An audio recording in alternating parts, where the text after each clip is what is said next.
नवरात्र साल में 2 बार बहुत ही जोर शोर से मनाई जाती है। एक तो है शारदीय नवरात्र और दूसरा चैत्र माह का नवरात्र, जो जिस दिन से नए साल का आरंभ होता है।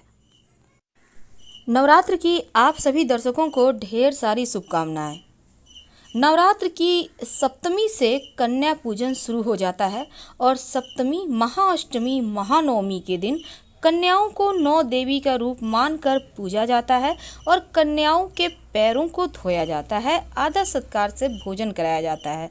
ऐसा करने से माता रानी अपने भक्तों को सुखी रहने का आशीर्वाद देती हैं और समृद्धि का वरदान भी देती हैं। तो आज हम बात करने वाले हैं कि नवरात्र के दिनों में कन्याओं को, छोटी कन्याओं को आप क्या दें, क्योंकि नवरात्र के दिनों में सिर्फ महासप्तमी, महाअष्टमी, महानवमी ही नहीं, बल्कि हर दिन की अलग अलग विधान है कन्या पूजन के और माता रानी को मनाने का। तो आज हम आपके साथ जुड़े हैं बहुत सारी जानकारियों के साथ। आइए जानते हैं विस्तार से कैसे आप माता रानी को करें प्रसन्न। सबसे पहले तो ये जान लें कि कन्या पूजन जो होता है उसके लेकर खास प्रयोग होते हैं और हर दिन, हर नवरात्र के हर एक दिन की अलग अलग महत्व है। अब चूँकि यहाँ पर देखिए, माँ दुर्गा जो हैं उनके प्रकट होने को लेकर महिषासुर मर्दन तक की अनेक पौराणिक कथाएं आज भी आपने सुनी होगी, सुना भी जाता है कि क्योंकि महिषासुर को मारने के लिए सभी देवताओं ने अपने अस्त्र शस्त्र उन्हें उपहार में दिए।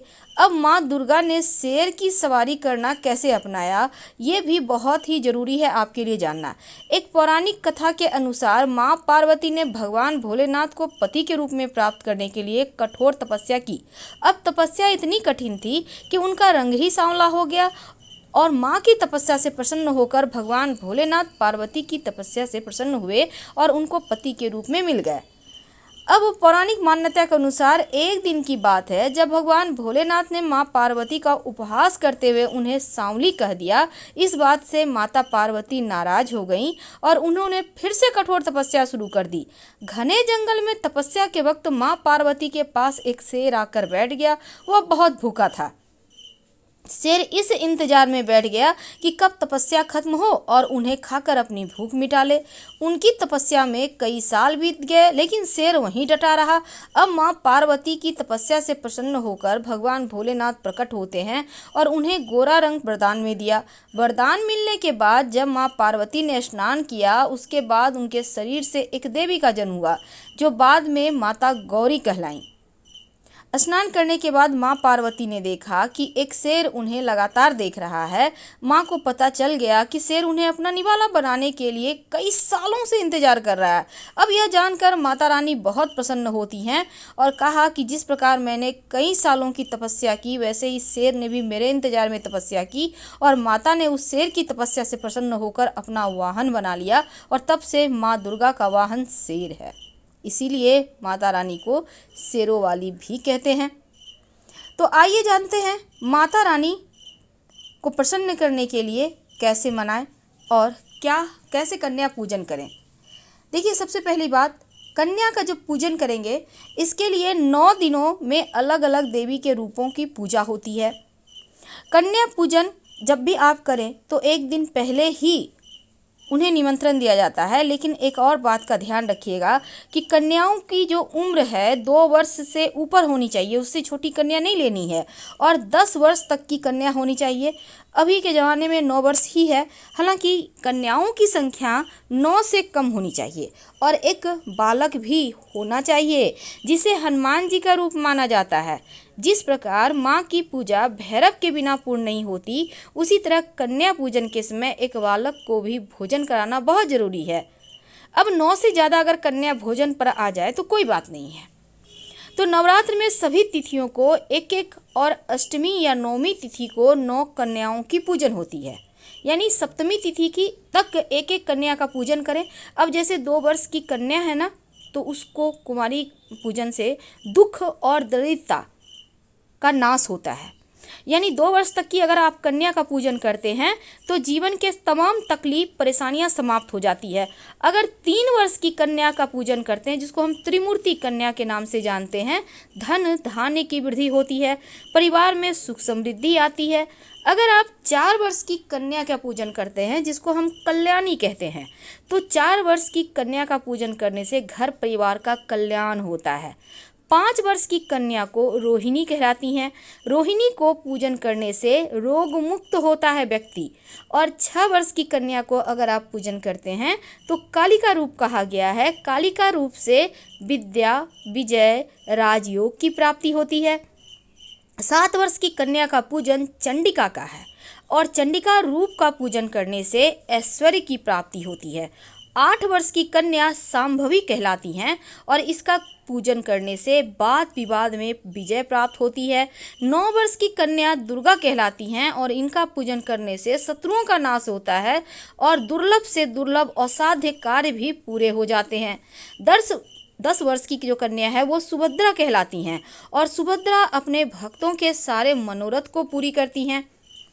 तो नवरात्र में 9 कन्याओं को देवी तुल्य मानकर उनकी पूजा होती है और नवरात्रि के बाद यह सब भूलना नहीं है आपको, बल्कि कन्याओं को हमेशा ही सम्मान दे।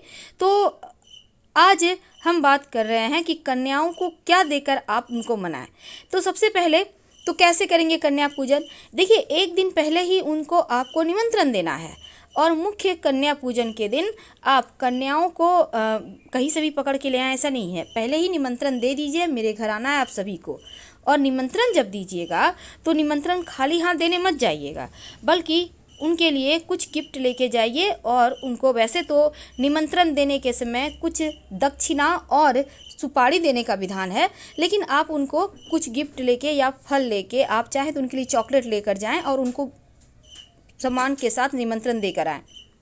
गृह प्रवेश, जैसे कि कन्याओं जब आपके घर में आएंगी तब उन पर पुष्प वर्षा करें और भगवान माँ जो भगवती हैं उनके 9 नामों को जयकारा लगाएं।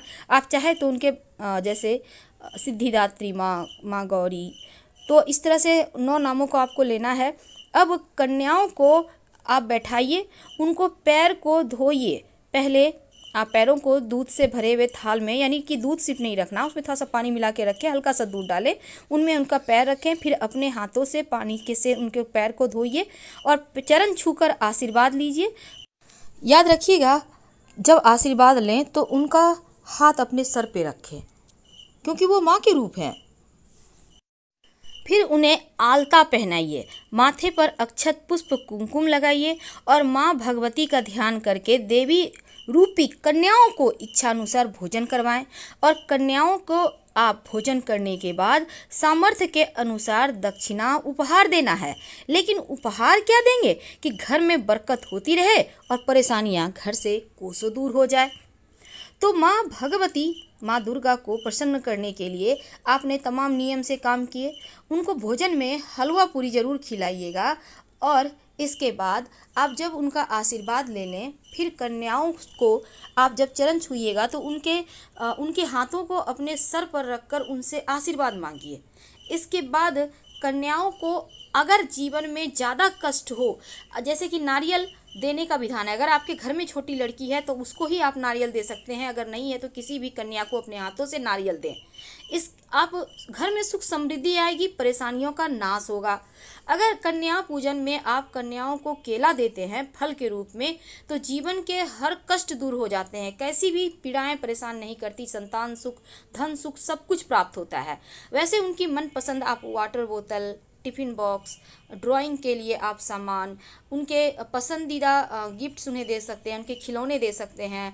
और चुंदरी ज़रूर दीजिएगा, क्योंकि छोटी बच्चियों को माँ का रूप मानकर आप बुलाए हैं, तो माँ को बिना चुंदरी की माँ की पूजा पूरी नहीं होती।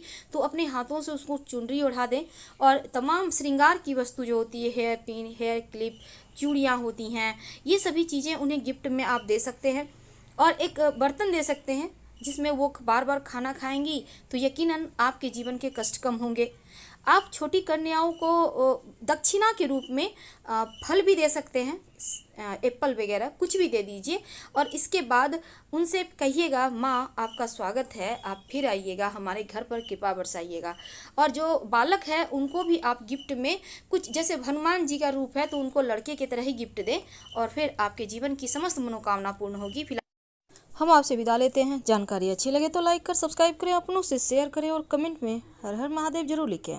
धन्यवाद।